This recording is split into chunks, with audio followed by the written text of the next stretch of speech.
Ahmedabad plane हादसे में मारी गई एयर होस्टेस। किस हाल में मिला शव? कहानी मैथिली, मनीषा और रोशनी की।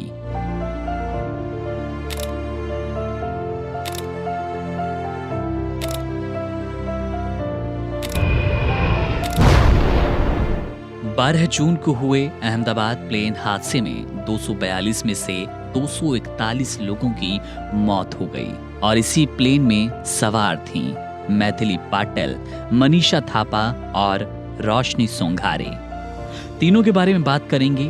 तीनों की मृत्यु कब हुई, तीनों का शव किस हाल में मिला। सबसे पहले बात करते हैं मैथिली पाटिल की। मृत्यु की तारीख की बात करें तो 12 जून 2025। टेक ऑफ के कुछ ही सेकंड बाद विमान तकनीकी खराबी के कारण क्रैश हो गया। जोरदार धमाका और आग लगने से मैथिली की मौके पर ही मौत हो गई। शव की बात करें तो शव बुरी तरह जला हुआ था, शत विक्षत हालत में मिला।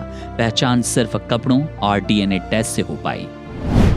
मनीषा थापा मृत्यु हुई 12 जून 2025 को। विमान टेक ऑफ के तुरंत बाद रिहायशी इलाके में जाकर टकराया, जोरदार आग लगी और मनीषा की जान चली गई।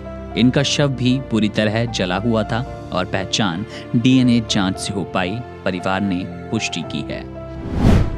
तीसरा नाम है रोशनी सोंघारे का। इनकी मौत भी प्लेन हादसे में 12 जून को हुई। वे ड्यूटी पर थीं जब विमान क्रैश हुआ। तेज धमाका और आग लगने के कारण रोशनी की मृत्यु मौके पर हो गई।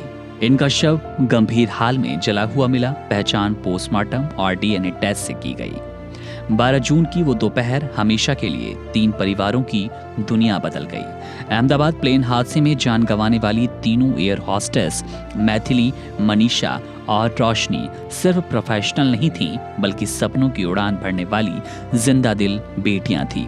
मैथिली अपने माता पिता की वो संतान थी जिससे परिवार को बहुत उम्मीद थी। आसमान में उड़ने का सपना लेकर जब पहली बार उसने माँ को यूनिफॉर्म की तस्वीर भेजी तो माँ की आंखों में आंसू छलक आए थे। गर्व के आंसू थे, लेकिन आज माँ उसी तस्वीर को सीने से लगाए बिलख रही हैं, रो रही हैं। बात करें मनीषा की तो मनीषा अपनी छोटी बहन की रोल मॉडल थी। घर में सबसे चंचल, सबसे जिम्मेदार। नौकरी लगने के बाद पहली बार घर की जिम्मेदारी अपने कंधों पर ली। पापा को हमेशा कहती कि आपके रिटायरमेंट की चिंता मैं करूंगी, लेकिन किसे पता था कि मनीषा की रिटायरमेंट इतनी जल्दी आ जाएगी, वो जिंदगी को, दुनिया को अलविदा कह देंगी। रोशनी की बात करें तो रोशनी ये नाम काफी है रोशन करने वाली जिंदगी के लिए, उस परिवार के लिए जहां अब मातम पसरा है। हर दोस्त की हंसी की वजह थी। कहते हैं जहां फ्लाइट हुआ करती थी वहां पर मिलनसार इनका स्वभाव सभी मुसाफिरों को मुस्कुराने पर मजबूर करता था। खुशहाल एक वातावरण बनता था। हादसे के कुछ घंटे पहले रोशनी ने अपने परिवार को कॉल भी किया था। जल्दबाजी में बात हुई, लेकिन किसे पता था वो कॉल, वो फोन आखिरी बार हो रहा है। आज सिर्फ 3 प्रोफेशनल, 3 बेटियां, बहनें, सपनों की कहानी हमसे छिन नहीं गई। आसमान आज भी वैसा है, लेकिन उसमें उड़ती एक अधूरी उड़ान हमेशा के लिए चुप हो गई है। Subscribe to One India and never miss an update. Download the One India app now.